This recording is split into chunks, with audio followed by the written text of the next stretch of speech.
Hello everyone. I know it's been a while, and yeah, sorry about that. It's been too long.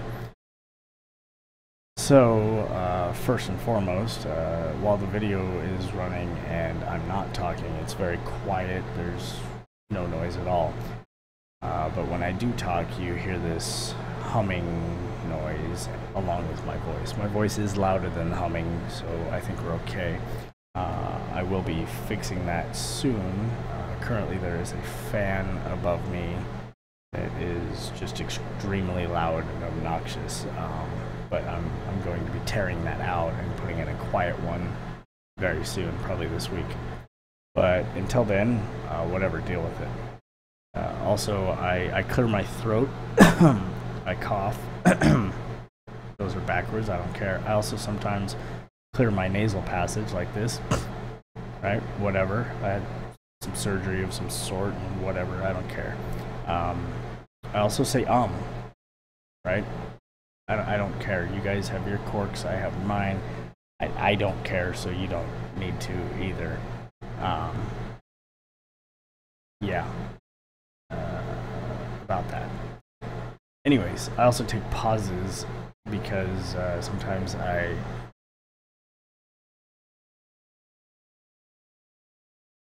taking a drag of a cigarette. I need to quit. Yeah, I know it's a terrible habit, but you know, it is what it is. Yeah. So what are we doing? We're gonna make some videos because it's been, like I said, too long. So in front of you see dummy.exe, my DLL, our program, and test messages. Basically, we are going to, not basically, we are, look at third-party control of a program via calling functions within that program's memory space. This is done by getting some sort of code of your own within the memory space of the program that you want to control, locating the functions that you want to use, and then having a way to communicate with your injected code and your program. And then also we might briefly discuss masking that and not being detected, but it's really not that important unless you're really trying to make a bot for a game or something like that. You can figure that out on your own, I think, maybe.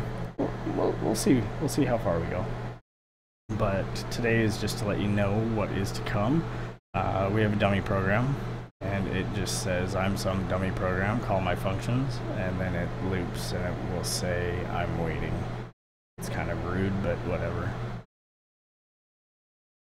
Outside of that, we have, let me minimize this. We have test messages, which calls the functions that are within this program, but it does not do it via hooking or calling it within its memory space. I made this dummy program, I made the functions, and then to actually reference the functions, I just set up a message loop that would give us somewhere to look for while we're trying to find those functions later. Otherwise, there'd be no reference to them. When you disassemble it, they'd be kind of difficult to find because you have nothing really to go off of, which sometimes is the case if things are called with like dynamic pointers or something like that, but we'll get into that maybe too. So we'll close this, and then our program is actually the program that we're going to do controlling in. It will inject the DLL into dummy, and we can demonstrate that really quick. Our program will just do this, and it will say we are in, call some function, and process results. Okay. So that's, we're going to branch off into that. But for now, I'm just going to kind of tell you what we're going to do. So first, we're going to talk about writing a program that injects a DLL, and then we'll go into setting up message loops for it, and then we'll actually make the DLL to be injected that will be able to call the functions that we want control of within the program itself, and how the DLL and our program will talk to each other. There's a few traditional methods, but we're going to use a kind of clever, creative way, I think at least. It's a little bit different. It has its ups, it has its downs. For one, it's simple, and for two, it can be very effective. But yeah, that is what is to come. I need to clean up my desktop so you guys don't see all my stuff, but I really don't care about that either because, ooh, I play Magic, whatever. Still doesn't matter. Yeah, so that's that, and we will probably get into that tomorrow, and then Wednesday or Thursday we'll probably get into the next video, and possibly Friday or the following Monday or Tuesday we will get into actually reverse engineering the dummy exe to find the functions that we want to call.